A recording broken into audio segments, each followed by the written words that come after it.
एक तरह से देखें तो आपने सिग्नलिंग भी इज़राइल को भी आप सिग्नलिंग ठीक कर रहे थे।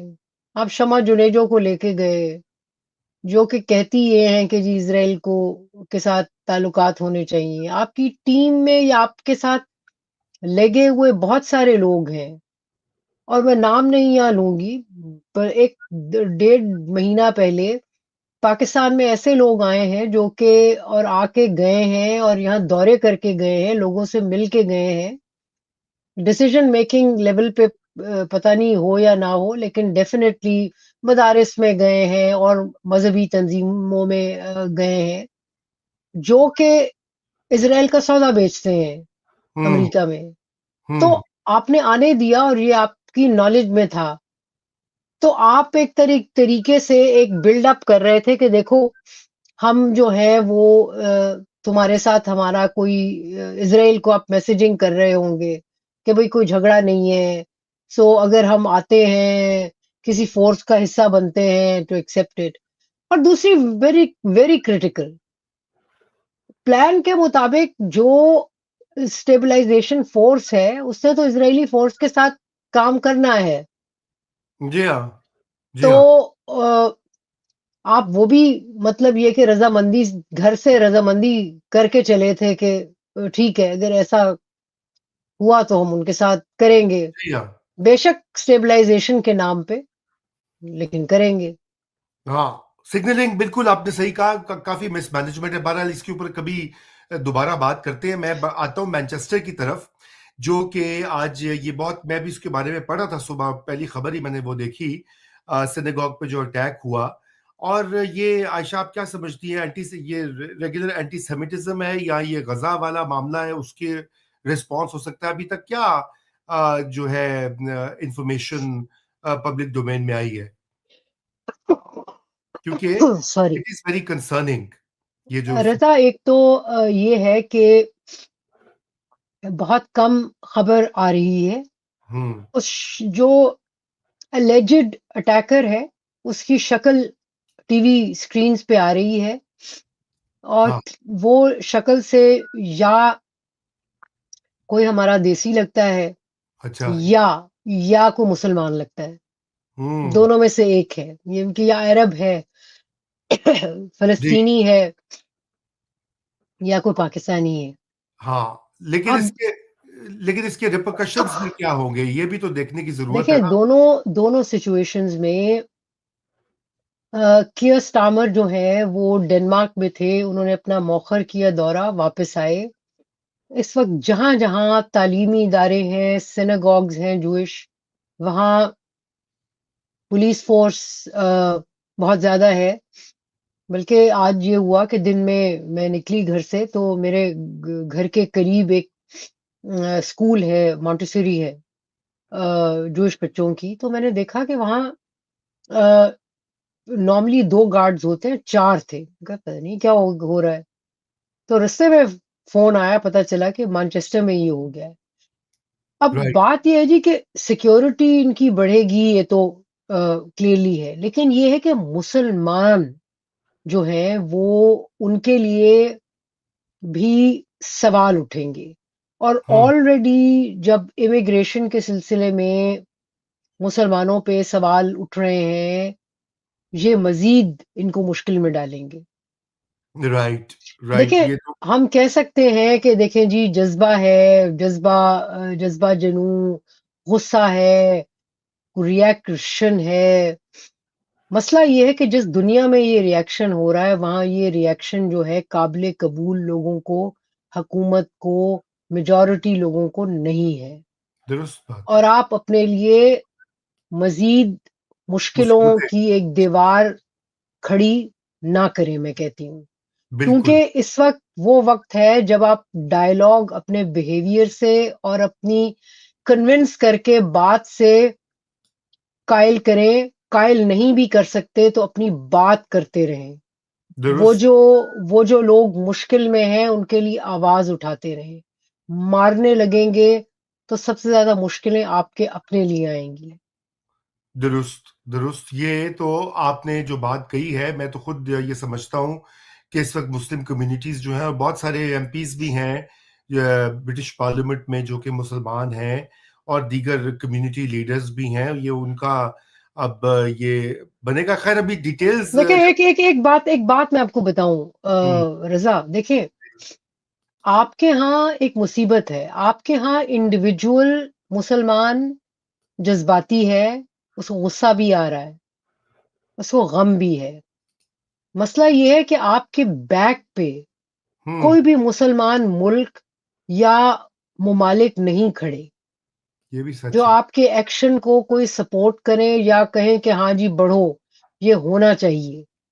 कोई भी कोई नहीं। भी नहीं है। या इस वक्त रियलिटी ये है कि वो जो फंड कायम किया गया जिसमें पाकिस्तानियों को, बल्कि इंडिया, बांग्लादेश और मुसलमान मुमालिक से ले जाके इन्फ्लुएंसर्स, मीडिया वालों को पोलैंड, कभी इजराइल घुमाया जाता है उनको दिखाने के लिए, बताने के लिए कि जी कितने अच्छे लोग हैं। तो वो फंड जो है उसका एक मेजर हिस्सा यूनाइटेड अरब एमिरेट से आ रहा है, आपका मुस्लिम मुल्क है वो। So correct. आपके मुसलमान मुल्क एक भी नहीं खड़ा, या एक की भी कैपेसिटी नहीं है कि आंखों में आंखें डाल के कहे कि नहीं भाई फलस्तीनियों के साथ ये ना करो। उसमें ऐसे एक्ट करना जो है, देखिए हम देख चुके हैं 9/11 हुआ ना, 9/11 में सबसे ज्यादा किसने सफर किया? खुद मुसलमान। मुसलमानों ने किया। जी बिल्कुल बिल्कुल। अब एक साइकिल आप वैसा खुद चलाना चाह रहे हैं, फिर से चलाना चाह रहे हैं, तो मुसलमानों के लिए, क्योंकि मुसलमानों की अपनी कैपेसिटी बहुत लो है बिल्कुल। तालीम में, इकोनॉमी में।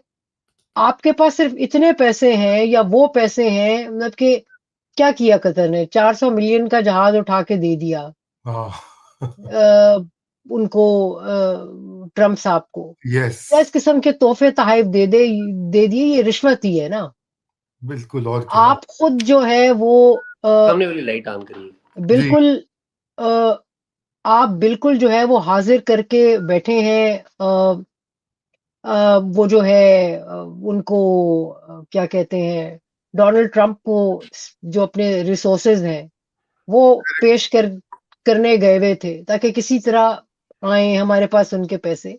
तो जब सब आइदर रेंट गिविंग या रेंट सीकिंग ममालिक हैं, तो इंडिविजुअल मुसलमान को इस किस्म की जो काविश या कुर्बानी सो कॉल्ड देने की के से पहले सोचना चाहिए।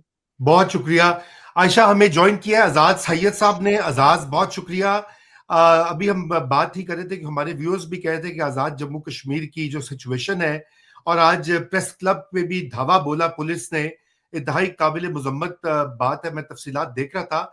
एजाज ये बताइए क्या वहां पर ये हो रहा है, जो वहां पे ये जो बनी हुई एक जॉइंट एक्शन पॉपुलर जो कमेटी है, और उसके कोई पता नहीं काफी लंबे चौड़े मुतालबात हैं, वो अब हुकूमत ने डायलॉग का भी बंदोबस्त कर दिया है, वजीर आजम ने एक कमेटी बना दी है।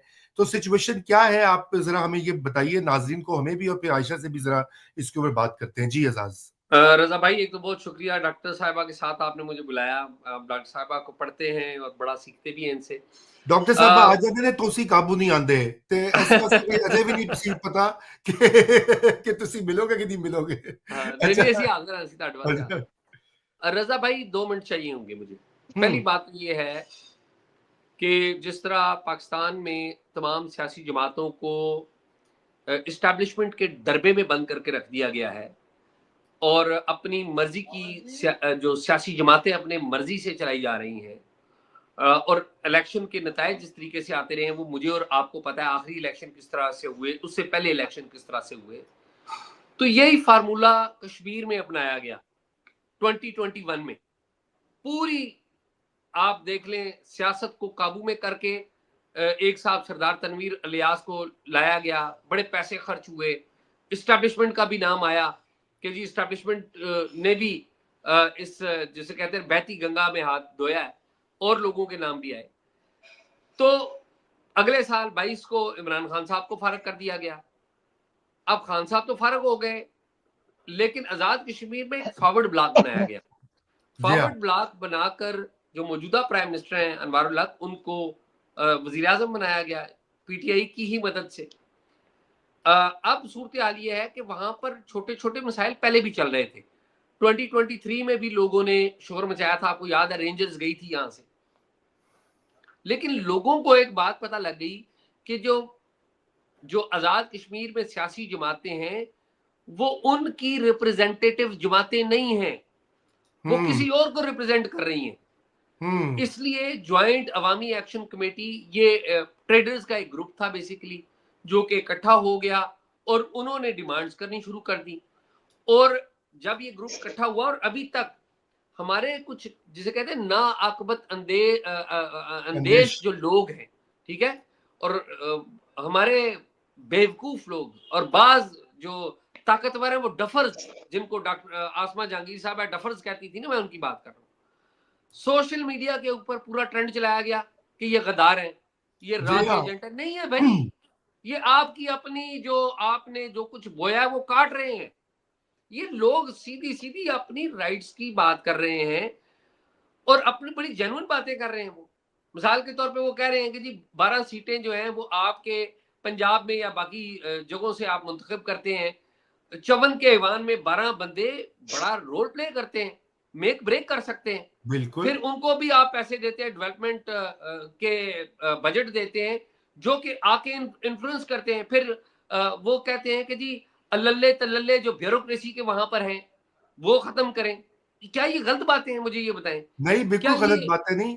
और सारी तो सारे के सारे जो मेंबरान हैं आजाद कश्मीर असेंबली के, वो वजीर हैं, तो जी सारे के सारे अच्छा, और कोई पता ही नहीं चल रहा हुकूमत कहां पर शुरू हो रही है, खत्म कहां पर हो रही है। अपोजिशन तो आप देखें ना, मुस्लिम कॉन्फ्रेंस, ये सरदार कयूम साहब के बेटे सरदार अतीक प्राइम मिनिस्टर है फॉर्मर।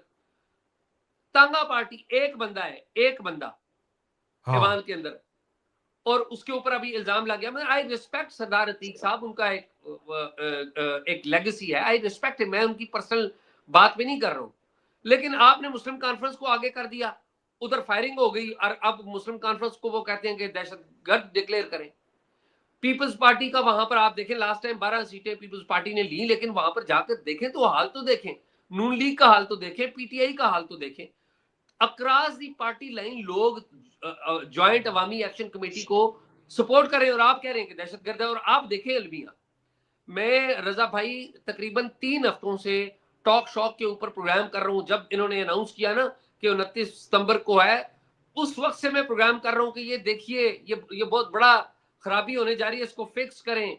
बिल्कुल, मेन स्ट्रीम मीडिया के ऊपर कोई बात नहीं कर रहा। आपने बात किया, और आपके जो हमारे जो साथी हैं बहुत सारे जो यूट्यूब भी करते हैं, अच्छी बात है सोशल मीडिया पे, लेकिन वो क्लिक नहीं मिल रही उधर से, इसलिए बात नहीं करेंगे। तो ये बड़ा अलमिया, ये इसमें मीडिया का भी एक रोल है। इसमें जो सबसे बड़ा रोल है हमारे भाइयों का है, जिनका हर जगह रोल आ गया है। मैं तो हैरान हूँ। मैं एजाज उस पे आता हूँ। मैं आयशा का एक कमेंट लेके मैं आपसे भाइयों की बात अभी मैं करता हूँ, क्योंकि अबसार आलम ने आज बराह रास्त मुखातिब हुए हैं वो फील्ड मार्शल से। उन्होंने कहा कि अपनी मंजी थल्ले डांग फेरें। मैं अभी इस प्रोग्राम से पहले वीडियो देख रहा था।